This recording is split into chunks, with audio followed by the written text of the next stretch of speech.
bana Guine, bana Dar es Salaam, bana Poto, bana Mokili Mobimba, site FM Moko, Afrique Info avec Franck Stemai, Yandankala, twende. X-Bass, Marandura, Franck Stemai. Yassika Eye na Kinshasa. Restaurant l'Orangerie. Restaurant l'Orangerie. Koutia Koussia Balala. Na spécialité na bango. Poulet au makala. Poulet au makala. Souka nelengi. Basuki wanate. Olingi kolia bio. Yakambangu na restaurant l'Orangerie. Na service na bango. Cuisine congolaise. Olingi kolia biloko mboka na yo. Nyonso ezali kote masanga kutu bosa na po nyonso ezali ata kutu masanga ya pompe bazo pompe pe ozomela ya malili otuninga adresse eza mosika te ya kaka na boulevard du 30 juin arrêt Vodacom mosika te na BCDC service ya kolobela te un personnel très qualifié et bango chaque samedi la musique douce du groupe Les Professionnels. Bienvenue et surtout bon appétit. Mesdames et messieurs, merci et bienvenue d'être branchés sur Africa Info, également à tous les amis de Franck Stemai. Nous sommes très heureux de vous compter parmi des milliers d'internautes, bien sûr, branchés en ce net moment. La jeunesse doit avoir sa place, bien sûr, dans la société congolaise. Comme nous parlons de la musique, mesdames et messieurs, de l'unité Mekampeko, soutenir comme d'habitude, tout ça là déjà, soutenir la jeunesse, un peu moko na moko, évolution na yé, carrière na yé, raison pour laquelle aujourd'hui, mesdames et messieurs, nous sommes venus bien sûr voir un artiste, Oyolelo a évolué aux côtés du grand de la musique congolaise. Il s'agit donc de JB Mpiana Papa Chéri. Et aujourd'hui, l'artiste a pris bien sûr la décision d'évoluer seul. Il s'appelle donc Métro Effacer les tableaux. Métro Matondo, bien sûr, Effacer les tableaux. Aujourd'hui, qui vient nous parler de son album qui est déjà fin prêt. Des dégustations, bien sûr. Il va nous parler, pourquoi pas nous donner quelques morceaux, bien sûr, de cet album. Parlons aussi de sa relation avec son ancien patron, bien sûr, JB Mpiana Papa Chéri. Il est là avec moi, Métro Matondo, bonjour. Ouais, bonjour Franck Stemai. Stemai toujours. Vous santé, ça va? Depuis le moment de BCBG, ça va? Même depuis qu'on a pu santé, ça l'a bien. On est arabe parce que BCBG a grand boulot. D'habitude, c'est un long faconda. Mais bien sûr, on a un Zambien, on a un bagage, Dieu n'échoue jamais. Dieu n'échoue jamais, mais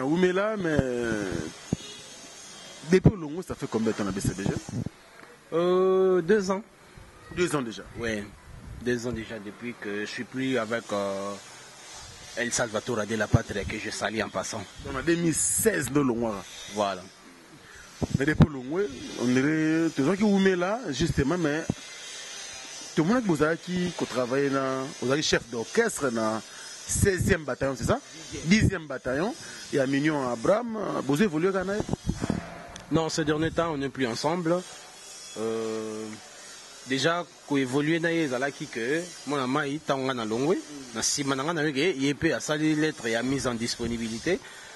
Na quoi mo boye a sangisa ki ba jeune ba yaya ba bosaka.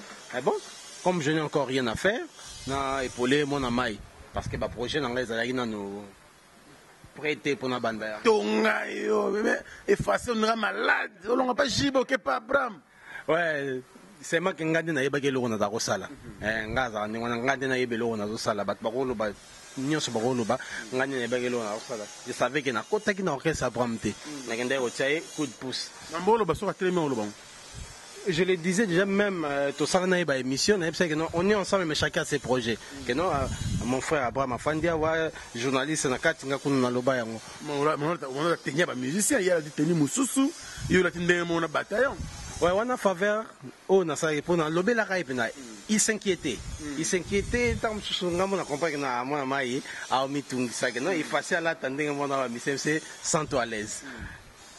Zouaki leadership nayo, moi je vais m'habiller comme tous les musiciens, je suis musicien comme tous les musiciens. Parce que je savais que na ye nanga kaka kotia et poids. Je savais que dans un projet nanga et dans l'équipe hypocrite pour na bomba que na sa mamba batama. Il savait très bien que dans l'équipe na projet nanga. Mais na ye comprendre que na ye mon na temps mo bouyer. Pour faire kana batunaye, batunaye l'art. Bapir viennaye, bapir sernaye, batunaye bana bambongo na bango belé yoza na bangote. Et bon, on a dit mot diembela moto Abraham. Tant on a reçu un angaï et l'amour est bien et puis na kenanga. Et quelque part il a encore moi, on a qui profiter naye. Son côté bien. Nombre de diffusion il y a oumela na ba télé na ba radio. Et cause à 5 fois que nombre ya nzembo na bimisaka mo pirate. Donc je ne pense pas que dans la relation, il y a des préférés qui est beaucoup plus diffusé que Amour Pirate Oyaye. Donc on a bénéficié de leur montée peut-être. Hier soir, il y a la couleur qui bénéficié en plus, ça bénéficie. Parce qu'il y a eu des moments où il y a le meilleur de tous les temps que j'ai sali en passé. On est en difficulté, à résoudre le problème. Na moment monté na lelisa singa ya mutu na ye et puis à aider ngai. Donc na habité na bossa. Donc soit mutu na biso mais vous avez non vous avez non bateau ya ye ba ye banaki bateau na nga ba ye banaki. Na moment monté na lelisa singa ya mutu na ye à résoudre des problèmes. Mais pour bateau le bac qui bossa là qui le marquis. Ça dit que bon papa chéri Jibem Piana bon il le col la netika comme on a BCBG ne makambo biso peut au sala moi pour se réunir, pour se voir les marquis de BCBG. Et les loups petits moutons, voilà, beaucoup maintenant dispersés. Non, je le dis clairement, et c'est là où vous allez marquer. Surtout quand on a un mot pirate, Abel de Charme à Longwaka, à Salaki, Makambunaye. Avec na Kouanaye, nga, Nazaki na Palais, bon, on est na fan d'aboué, na roi joueur. Il faut s'entraîner à une équipe à quartier pour nous être toujours en forme. Bien que nous avons joué club T. Donc c'était un peu ça. Donc je m'entraînais dans l'orchestre et Abraham pour nous être toujours en forme. Donc ils ont qui les marqués. 10e bataillon, ils ont qui orchestre il y a Mignon Abraham. Nous avons qui na 4e 10e bataillon comme tous les musiciens. Et par rapport à Poua, nous avons été effacé à la chef. Mais moi-même je savais que ils ont juste aide à un certain moment. Na lâché. Malgré ba poste à pesa kiyo, ba honneur na ko pesa yo, pona yo monaka ke na umela wate. Souwe pesa ki na to umela. Souwe pesa ki to umela, mais moni biso ba congolais to zalaka ozana kilo. On a kilo mutu moko simbisi yo comme boulele déjà. Mutu nenga simbisanga boye. Souwe to komi kuna. Alugana katele ndambo. Okomo te tikanga moko ndo memana ngaya. Donc tant que mon esprit en écotine bon ça va même mukumba na yo. Ko pera ke no ye fase va nanu. Ndeni je te suis kana za pa yemba na pete fase. Te côté ko netika la kutu ko sala te. La ka mo ba comportement mo ya moi bizarre ya mike mo ta mususu mutu mo ba la kutu elo te me manquer au respect. Na mi suta musu ya frère na ngai. Prêt à réagir tellement ba biloko to fana na ba wenge oza kindoki politique makasi ezalaka so tamba kindoki politique mike ya basse classe bandi na FCA na mai oya mamba mike en plus c'est ça que on a kei sans que na loba la fin c'est avant on a benga ina na téléphone moko na biso bébé Yann que je salue tant mon aïe moi ba makamba bien photo fan de son non Abraham c'est un frère pour moi to fan na intermédiaire te que non mutu mo na centre pour ngana eto sola ngamona lukai abenga na téléphone mon frère nakoya gauche droite na ça il ba voice na WhatsApp n'expliquer tout pesa moi vertige abengi réunion ndenge to na 10e bataille na ya lobby censé na ebisa ki na ebisa moni boy na mona clair te boy na mona si je puis claquer la porte na El Salvatore oyoyo leader na bon selon moi leader aleki na Congo azati. Voilà selon yo hein. Oui selon nga leader aleki El Salvatore na Congo azati mais maître effacer le tableau a pu claquer la porte à cet homme là. Alors Mignon Abraham oyo nga bazizani. Donc na ko musika te donc basta cause. Effacer le tableau comme Jibem Piana papa chéri na monene na ye abelela effacer le tableau apesi yo kombo. Mon Dieu, pour faire un peu de BCBG, effacé, quelque part, toi qui n'es pas toujours pas, il m'a dit que tu étais trop pressé, tu vas derrière Bino, Bino, Gêne, tu as tu produire Bino. Aujourd'hui, nous debattons sur qu'est-ce que tu peux dire? Tu regrettes au moins claquer la porte de Wenge BCBG sitôt? Oui, je le regrette parce que Nassalaki 6 ans 6 ans, il fallait quand même bénéficier. Mais, quelque part, je ne le regrette pas parce que ceux qui nous allaient à BCBG, le temps de toujours savoir faire dans la tête. Parce que trop une émission, on interpréter, il y a battu dans la facile. Non, mais 3 jours, leadership, vous mettez les bandelitis sous Kayemoko, on va découvrir en côté. Donc, il faut les alabouer. Je reste en bon terme avec tous mes collègues de BCBG, je reste en bon terme avec El Salvatore de la Patria. Donc, ils ont apprécié Pendate. Nzambe abongisaki makambo quoi. Ndenza abongisa makambo to pesa mbot na ser na biso be enceinte monanga ni mwana bato o attente na yo moko biologique mwana bato to tala biso depuis mikili to pesa mbote bandeko tout faut vous sentir les boss américains plus que lui tu meurs parce que y a côté jamais agence pour na 5 bia kona ba 10 matin. Faut vous sentir les boss américains très très fort moninga papi mamale. Je n'oublierai pas aussi Alain Dinamolo mon surprise agréable. Merci pour la première dame de Suisse. Bon anniversaire, Andy Louawa, un enfant pas comme les autres. En fait, on a une actualité, on a tout ça, la plaisir, la fanatique à BCBG. Oh, tu sais, ou même pas que l'on voit. Pour que elle salva de la patrie, incarnation et esprit à Papa Chérouana. Tout qui est non, moi, il a salva. Il a récent, il a kota kota na makila. Avant tout, on a domaine. Oyo kisinga soni ndengo boyi kondimelanga na miso ya batoyo mbalobelaki bolingo napoli koleka mbisi nakomi kilo koleka ebende yo l'amour pour qu'on s'ambouissaka boye yo l'amour pour qu'on zalaka mokonzi ya baime balinga balinga te bazosala kaka oyo lingi zadio kongolo yo wana momoso mobumbu na yo kolo nanga yokelanga ta mwa mawa elenge oyo alinganga nasepela ata mbala moko na vie soignenga yo zadio motema ezochérir yo protégeango posa na yo ezosala ba palpitation bumba bimbo zadio kongolo churu chuchu eskolinga éclate yeye soki ozalaki tashe na motema nde nalongola mbangu monyokoli esila dommage ozali inamovible na motema na cerveau nanga pour cela zonga zadio ponga na vivre bolingo lokola basusui mais non il faut continuer boyete mais non oh mais non ameno ya baninga ezotambola pepele zadio yanga basende pourquoi toujours nungu Zadio, une très belle chanson de Papa Chéri Jibem Piana. Mais Lelo, ce qui est vrai, Ouzou Salanzela Nayo, ça chemin Nayo, et ça biso bien, Italingaïté, c'est le nouveau album, ou encore c'est le prochain album, c'est le tout premier d'ailleurs, il y a carrière Nayo, et ils ont qu'un travail. Oui, travail qui très très bien, par la grâce de Dieu, et puis moyens à moins limités quoi. Donc, mais. Comme Dieu n'échoue jamais, il n'échouera jamais. Donc, Italingaïté et Obima.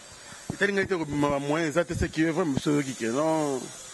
Papa Chéri, après ça, la faute est au moins 90% de boulot. Il y a studio. Yozoé, la biso, qui est moyen. Ils ont façon que Luka va soutenir, ou bien, vous avez ignoré Mouké ou Papa Chéri. Non, El Salvatore de la Patria, n'a pas si mboté.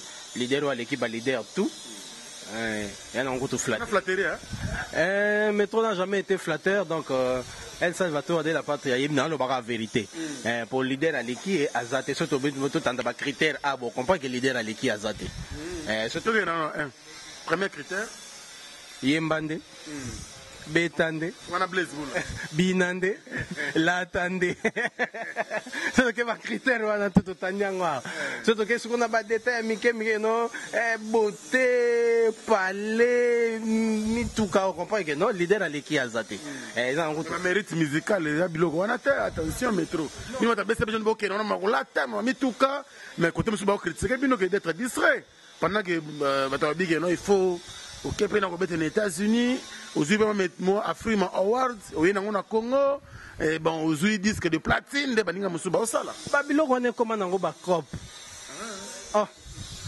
babiloko wana ekoma bacrop autant de trophées autant de nini ekoma bacrop eba mérite te eka yo mpe Frank Stéma okosala makambo keno babi bon umela meilleure chanson opesi nga mpe trophée moko boye 2017 oya biloko wana yango bacrop yango bamérite te na Congo vraimen bamérite ya mokie epike bato bamérita eza bavie na biso mpe ya son âme Papa Rochero moto azwa badisque d'or ya solo disque d'or solo mosusu eza ya TH donc bamérite yango wana babiloko mosusu wana yango baje kaka baje to créer buzz yango babiloko wana to créer buzz biloko wana mais face oyebisa biso nono est-ce que réellement soit sincère kofente biso te sur ce que Papa Chéri atie opo na studio Papa Chéri aza moto soki apesi na gauche droite eyebaka te donc soki apesi ntango mosusu asepela te na lobango na télé awa soki mpe apesi te ngaka motu nayebi donc mais je vous dis que je suis en bon terme avec El Salvatore de la Patria donc c'est ça quoi donc ça marche bien avec El Salvatore de la Patria ondokoza moto liboso oyo ezaki olongwa na yo osalama mono na bastudio na yo mais jibi pas bon ce qui est fait oyokango mpona bana mosusu moi en tant que journaliste nayebi ke Papa Chéri apesa déplique l'art à studio afutela studio ayeda mpe Chiquito ayeda Bill Clinton anniversaire ayeda Fally Ipupa mais bana oyo ye moko abimisaki azo évolue ailleurs du groupe Wenge BCBG et qui a quelque chose coup de pouce tu peux être le premier ou parmi les premiers mais en tout cas deuxième troisième terre franchement je ne sais pas à qui il a déjà donné à qui il n'a pas encore donné on a médiatisé parce que tout le monde n'a pas quoi Zolobama il y a on a lobby Papa Chéri soka pesi na gauche droite et bate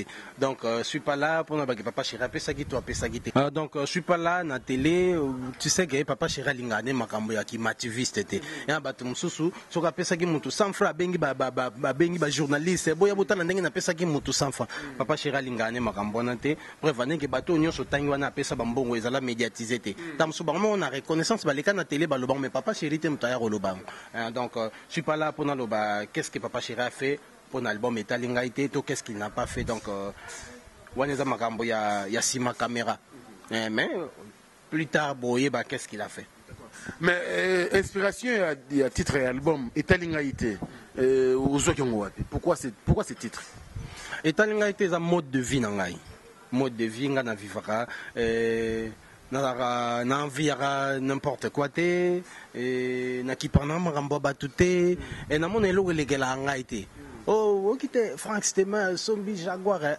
etalingai te eza makambo na ye po bato mosusu atana sokaki ya sombi Jaguar mutu me bebi ye mpe faluka somba siko ngai aza na ndenge wana mode de vie na ngai de je vis comme ça de tout est vanité pour moi oh mutu asalaki nini etalingai te Etalingaite, c'est l'album de l'artiste Métro Effacer les tableaux, transfige bien sûr du groupe Wenge BCBG, mais ce qui est vrai, c'est que c'est déjà moins couleur, bien sûr, l'album Etalingaite, par rapport à Sungelo Bimesa qui Oumela les a déjà médiatisé, mais retombé dans nos amis.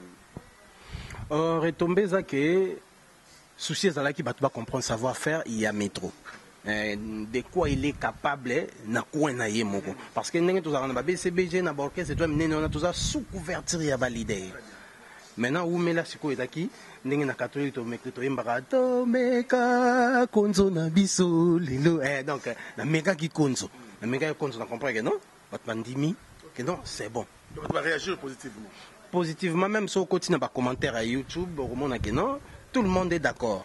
Donc sur 100% moi tam sur 3% mon gars boyer au bon bazanga te faut bazalaka po ezalaki notant ba boya yo pozo multiplier ba effort voilà donc sinon vraiment c'est une réussite totale Oumela tous au moins extrait pour bato musu peut-être musu ba la biso en Afrique Info les opportunités pour na bango ba on a pas effacé parce que tu es sage tu t'exprimes bien mais base peu mo extrait à Oumela au base une chance de rota la montée et tu recommander on a YouTube et ça na YouTube nani ayo ndomboli non eza na ndomboli no obetika métro effacé Oumela bon mona Oumela eza wana ton amour dans mon cœur est insoluble la vanga noisa 1 + 1 te galde baluka bameka ko trouver formilango jakoko ba trouva eza formila nzambe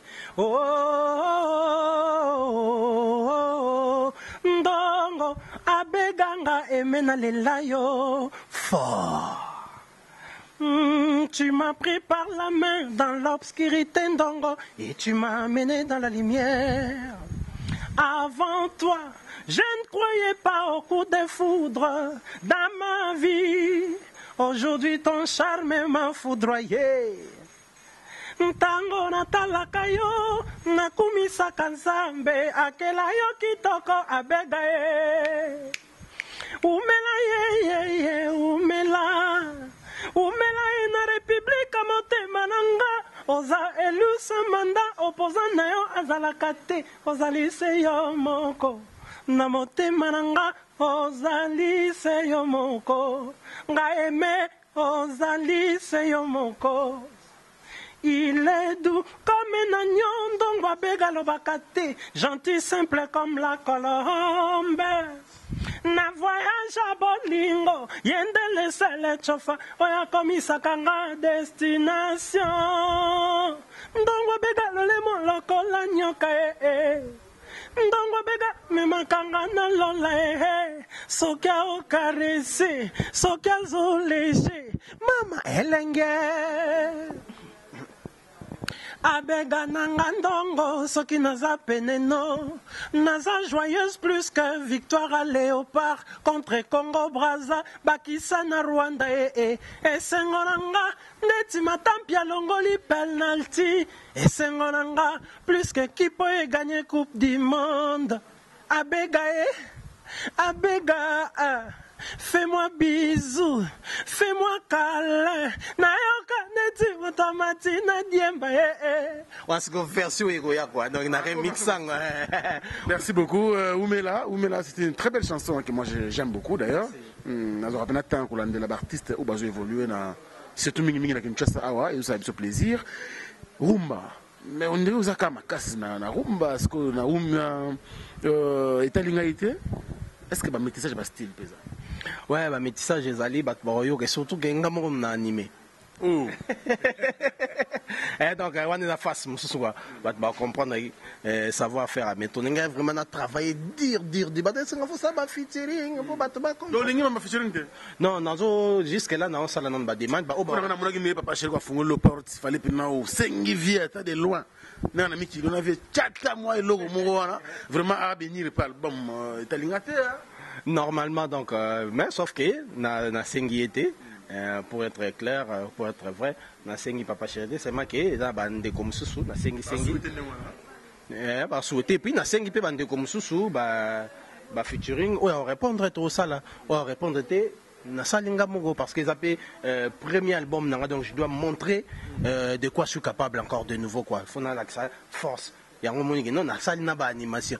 Bobo nyoma ezali donc ana bokula gaelo ya gaye belangoro ya gaye ngoya o mboga mobimba boya goyoka likambo ngaya wana zolela nakufeli ndeko teo nazolela yanga lolango seliake wapie ngoya o bonyoma seliaki minga ye bonyoma abwakizinga po na mpiakai bonyoma akutani na ndongwa begai bonyoma zakomba akinela ye bote lisusu wabakisi tendresse akinela ye kitoko lisusu wabakisi dusele selina ngaza na nkita azana etamboli ya mbembe soki azalaki etenya misa alingaki ozala mwa mpata regard na ye ma ya motu elembisa nkanda na nga ndeti safu ata nasiliki soki atali ngai nakomi febele ongo yao bonyoma bonyoma okena biso ndenge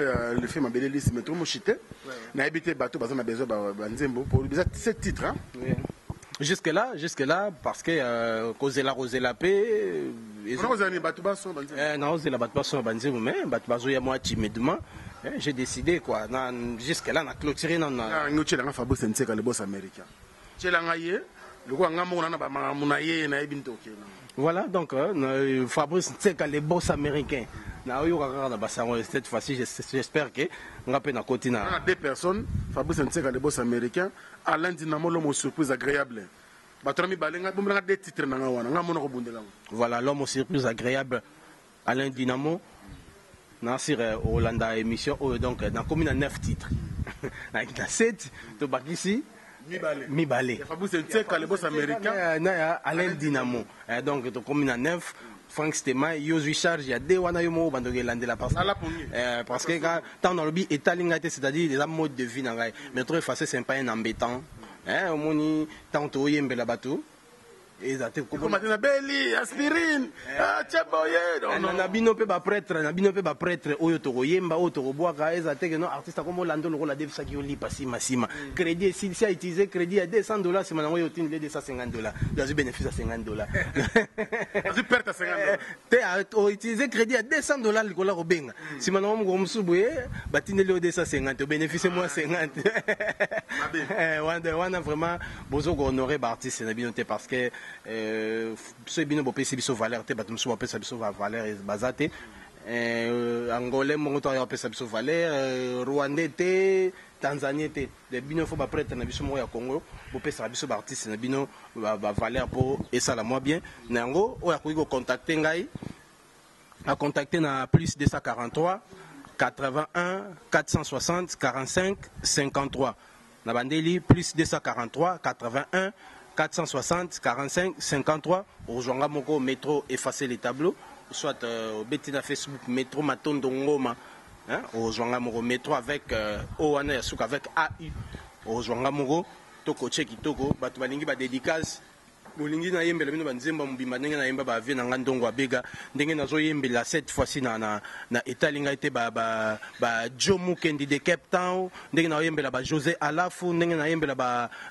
mama Zozo monangani mama ba conteneur mère boss de contacter na numéro wana et au salanga bien quoi donc nazo zela vraiment bapel peso kotaka nango mais mingi ezalaka effacer na miyoka siko omiyoka ndenge nini omiyoka ndenge nini po bobenga kaka bappel la pamba vraiment donc Frank Stemay bino balobeli bolobeli la biso quoi namoni Aurélie Ndaya Dama Noir donc bobenga vraiment bo contacter ba mabanga bo contacter ba chant